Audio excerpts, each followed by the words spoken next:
Lil Durk has spent nearly 2 years in a Los Angeles federal cell waiting for this week. The government says he paid for a hit on Quando Rondo to avenge King Von, and that the shooting killed a 24-year-old who was never the target. He has pleaded not guilty since day one, and his lawyers have won real ground, forcing prosecutors to strip lyric language out of their own indictment and getting some of his music barred. But on Tuesday night, the judge admitted one more exhibit, and it is not a lyric or a witness. It is a podcast episode from 2021, and the two loudest voices on it are not on trial for anything. Let's get into it and tap subscribe while you're here. And I'm basically about to tell you the craziest shit. Apparently, 6IX9INE and Wack 100 were brought up in the courtroom today. Now, before anyone gets onto it, I'm not saying they're snitching, I'm not saying they're informant, I'm not saying they're part of the case of the prosecution of any sort. But what I am saying is that the prosecution brought up a podcast clip of 6IX9INE and Wack 100 together. King Von was shot and killed outside an Atlanta nightclub on November 6, 2020 after a parking lot fight. Timothy Leaks, who went by Lil Tim, was charged with the murder, though those charges were eventually dropped and Quando Rondo was there that night. After that, the comment sections turned into a demand. People spent months publicly asking Lil Durk whether he was going to slide for Von. In August 2021, 6IX9INE and Wack 100 sat down with DJ Academics for an episode of his show. 6IX9INE said the streets knew exactly who put 10 bullets in Von, that Von died there by himself, and asked why nobody had slid. They know the exact nigga that put a fucking 10 bullets in King Von and he died there by himself. Why nobody slid for that nigga? Why is this nigga not sliding on the nigga? How you know what they doing? Expect you to do it. He's not doing shit. How do you know? How do you know that I didn't shoot at that nigga? We know. You know it. No, but your eyes tell me you didn't. We didn't have that conversation. How would you know? No, we all know. You do know that 9 Trey gangsters. You know what that's affiliated to, right? You do know what Jim Jones came through to get his That was content. 3 men at microphones arguing about what Durk owed a man who was already dead, and everybody in that room got paid for the episode. Wack 100 spent his half of it arguing the other way. He told 6IX9INE that Durk was authentically from where he was from, and that Durk was not placed over there because he was a rapper. Look me in my eyes. Do you think Durk is a killer? The Durk I know? Yeah. Tell me is he a killer? The Durk I know? Yeah. Durk is from Chicago. I don't give a fuck about these Chicago. He's from where he's from.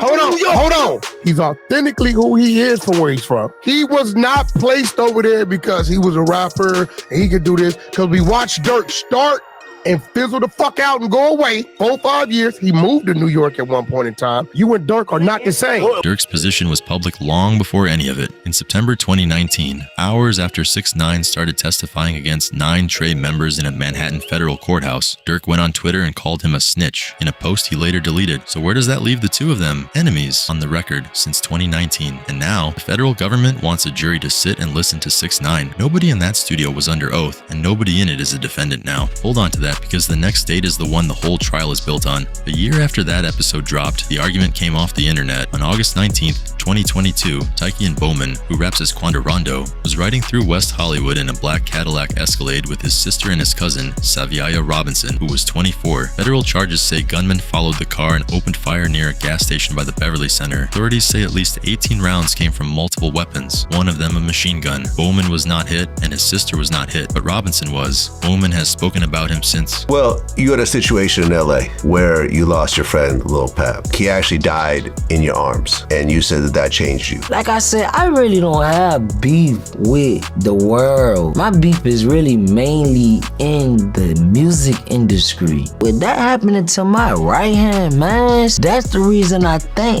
He called Robinson his right hand. He said Robinson got on him about focusing up and getting to the studio, that he was about his paper, and that he could have changed lives out here. Asked if losing him was the most traumatic thing he had been through, he said yes. That nigga was one nigga that used to actually get on my ass. Like, what you doing? You tripping? Let's do this. Lil bro, let's go to the studio. Like, man, that man was a real nigga. He just was all about his paper. Bro could have changed niggas' lives out here. Do you think that was the most traumatic event you ever went through in your life? Man, hell yeah. And this why, cause bro, I used to run around and be like, when somebody somebody come burn your house down and the firefighters don't show up for you, that shit hurt. 4 years ago today, that is the anniversary this trial opens on, and Robinson is the one who lost everything. 2 years later, prosecutors unsealed an indictment charging 5 men tied to Durk's Only the Family, naming Kayvon London Grant, DeAndre Dontrell Wilson, Keith Jones, David Bryan Lindsay, and Asa Houston. Durk was not named in it at all, only as co-conspirator 1, the person the government said had promised a monetary reward to anyone who took part in killing Bowman. Everybody knew who that meant. Durk was arrested in Florida in October 2024, hours after it came out, and pleaded not guilty the following month. He has been in custody every day since, denied bail more than once, facing a mandatory life sentence at 33 if convicted. Prosecutors say the messages did not stop when Robinson died. They say that is when they started. In the early hours of August 20th, the government says co-conspirators were mocking Bowman and Robinson in a group thread, and Durk joined in. That is their account of the hours after a 24-year-old was killed. They said that the date of these messages mocking them and saying no, they were in the early morning hours of the 20th August. So the early morning hours right after the murder happened, Coco number 4, whoever that is in text messages with Durk, laughing about it, basically like bragging and like happy that he lined the shit up. That's crazy. Then, on Christmas Day 2022, court documents say someone in Bowman's circle reached out to Lil Durk to squash the whole thing. 4 months after Robinson's death, Durk sent a text and a voice note to his co-conspirators telling them what he had done with the offer. He was not hopping on the phone to squash anything, he said, because this for Thang and Von, meaning his late brother D. Thang and King Von. And the filing then quotes him adding, "Call me about peace, take the piece of the switch." Federal agents told the court, the switch is the machine gun used to kill Robinson. That is the government's version, and it is a brutal one. Prosecutors want it in front of a jury because it argues the conspiracy did not stop when Robinson died. Look at the timing though. Durk has been locked up since October 2024. The indictment has been rewritten more than once. In a text thread the government describes as a rejected peace offering services as recently identified material 72 hours before a jury starts getting picked, none of which makes the messages fake. Just tells you how this case has been run for 22 months. The paperwork moving while Durk sits in the same cell. And is this the evidence his lawyers fought hardest? Not even close. The 2 heaviest exhibits came off the same podcast, and the first is Durk's own mouth. In 2023, ahead of his album Almost Healed, Lil Durk sat down with DJ Academics on Off the Record himself, and Academics asked him directly about the slide for Von comments, but Durk's response had viewers shocked. You talking triggered by the slide for Von comments? I don't know if people still say it. For some reason, I just don't see the comments no more. For some odd reason. I don't know. Might be the water. You be seeing the comments a lot? They kind of chilled out a little bit. I don't know why. We different in Iraq. I feel like speaking of parables, I'm trying to like decode it a little bit, but it's... we have nothing to do with nothing. I'm saying, that's like me just claiming something. I feel like you was troll right there. I never troll. So you're not condoning more violence. Everybody you telling me about don't matter. Like, I feel like I can't tell if you have a good poker face. All right, man. Yeah, that's cute, whatever you're saying, but the actual person who killed Von is a little timid. He's chilling. He's just hanging out. Yeah, that's what they're going to say. They're going to be like, where? In Alabama, Albuquerque, something like that. Savannah, Georgia. I ain't gonna say nothing. Prosecutors have pointed at that answer ever since, and Academics reposted the clip the day after Durk was arrested in October 2024. In the same conversation, Durk explained why he hates people who cooperate, and it was not posturing. He said his father did 26 years, and his uncle did 26 years, that it took away half his life, that it made him who he is, and that he was raised by a woman because of it. He looked into the camera and said he hates rats with real passion. No, I hate rats, period. I told you the reason. The reason I hate rats, because my daddy did 26 years. My uncle them did 26 years. A nigga can't tell me the rat. What the fuck? That mean you a rat. A nigga can't tell me the rat. If anything happened to here right now, and the motherfucker be like, man, Smirk just put it on me. Man, I'm finna pass you my tray. We at Sally's, man. I'm not, what the fuck you mean? You gonna do that? I'm not telling no nothing. I take this shit so serious, like we will be like in jail together to the end. Like, that's just what it is. Then he made an offer, saying that if anyone could produce a statement of him telling on Von, find one person who could say they had ever taken anything from him, he would pay them $1 million. If you could find a statement of me telling no Von, you could find somebody knocking me out, you could find somebody taking my chain, you could find somebody banning me from somewhere, somebody taking anything from me, slapping me, bitching me, hoeing me, or said I don't do the right shit on all my kids, on my dear brother, I'll give you $1 million. You could find anybody that can say anything like that. The government has spent 22 months answering that, and it plans to answer it with people who knew him. Prosecution said, well, look, Jam was first recruited for the murder. They said he was recruited by Booney Mo, and apparently Booney Mo said to Jam directly, Blood, in reference to Durk, Blood wants to fly you out. They're saying that Booney Mo recruited him to get flown out for this murder, and he's going to testify to that. That's bad. When they did the Block is Hot music video, they took Jam into the bathroom and told him, yo, you need to slow down on all these extra murders. You doing extra assignments that we ain't really putting you onto here, which in itself is pretty incriminating. Prosecutors told the court they have 35 witnesses ready, 20 of them substantive, and that after one raid, Durk told his group to delete the thread and the backup with it. He has a record where he raps about doing exactly that. The government has read that into the case too. One show, both sides of the same argument, and both of them ended up inside a federal file. trial. At a hearing on Thursday, August 13th, federal prosecutors went after Pissed Me Off, a Lil Durk single from 2021, and its music video. In their motion, they argued the song shows Durk's resolve to avenge King Von's death. In court, they called it a call to arms. Durk's lawyers argued the track is a memoriam for several people, including his brother Dante Banks, known as D-Thong, who was murdered in 2021, and said putting the video in front of a jury carried so much risk of prejudice and confusion. Judge Michael Fitzgerald allowed it anyway, after prosecutors told him a cooperating witness was present when the video was filmed and would explain the lyrics to a jury. The judge said he understood the defense reading of the song, and that they would be free to bring out on cross-examination that many of the references are to Durk's brother. They said that Pissed Me Off was allowed,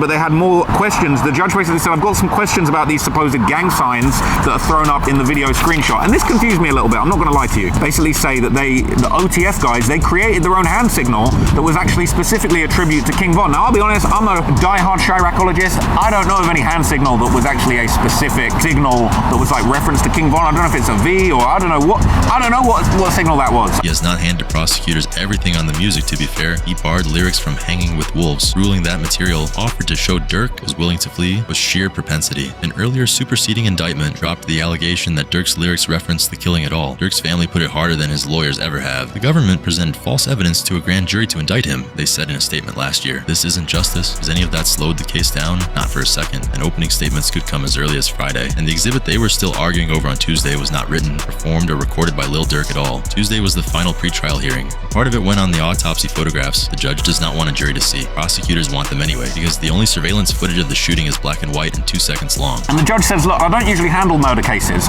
but I do handle LAPD civil rights cases where the cops have killed people. And he said, look, I usually don't really like showing stuff with people's faces. I don't want to show the body. I don't want to show these gruesome autopsy pictures that are going to affect the jury in a negative way. Now, we've already seen still images of the shooting from the original indictment, but they said, we're going to show the clip. They said the clip is black and white and it's only 2 seconds long. All it shows is the guys hopping out with Blick, shooting them, the car drives off, and that's it. That's all that they had to show of the actual murder footage. So really, it sounds like the actual footage of the murder on CCTV, yeah, they got it, but it's not that good, and that's why they want to use the autopsy pictures to show. They basically said without pictures of Lil Pab's wounds, the jury are going to be guessing what happened after this grainy 2-second clip went down. 2 seconds, and that is the whole visual record of it. Then came Exhibit 170, an excerpt of that 2021 off-the-record episode with 6IX9INE and Whack 100. Prosecutors said a cooperating witness will testify. This was the podcast that blew up Slide for Von. Durk's lawyers said that witness only assumed Durk had seen it when it was the witness who saw it. They basically said, we want to put in evidence number 170, a podcast clip of 6IX9INE interview with Whack 100. They said them names. I'm not lying to you, all right? They're saying participating witness 2 mentioned that Durk had apparently seen this, but it was actually participating witness 2 who saw it. He said that he just assumed that Lil Durk saw it, and it's not really that relevant. Now, the prosecution said, look, PW2 is going to testify that this is the podcast that blew up Slide for Von. So the prosecution are saying that the witness, number 2, that is testifying and switching on Durk, is going to testify that it was 6IX9INE and Whack 100 in that podcast that blew up Slide for Von and basically made Durk so livid that he felt like he had to slide. I'm not going to lie, I said it before, I said that 6IX9INE tricked Durk out of his position. At 8:29 p.m. Eastern that night, Fitzgerald ruled the clip is admitted, and the court's position is that it can be assumed Durk saw the interview or was aware of it. And the judge says, look, the prior rulings that I've made allows this to be admitted. They said that it can be assumed that Durk saw this interview or was at least aware of it, and they knew that this was part of the conversation at the time. Nobody has to prove he watched it. Hours later, past midnight, 6IX9INE turned up on Academic's livestream and addressed it. He said they were using his first podcast with Whack. Asked if he felt good about trolling Durk off the streets, he said he tricked nobody, that he only repeated what Von's own record already said, and that's saying it was his First Amendment right. They're trying to use my very first podcast with you and Whack, and they're saying that because you went on a tirade saying... Before they used the shit with me and Whack, they used the one with you and Durk by yourself. No, that came after.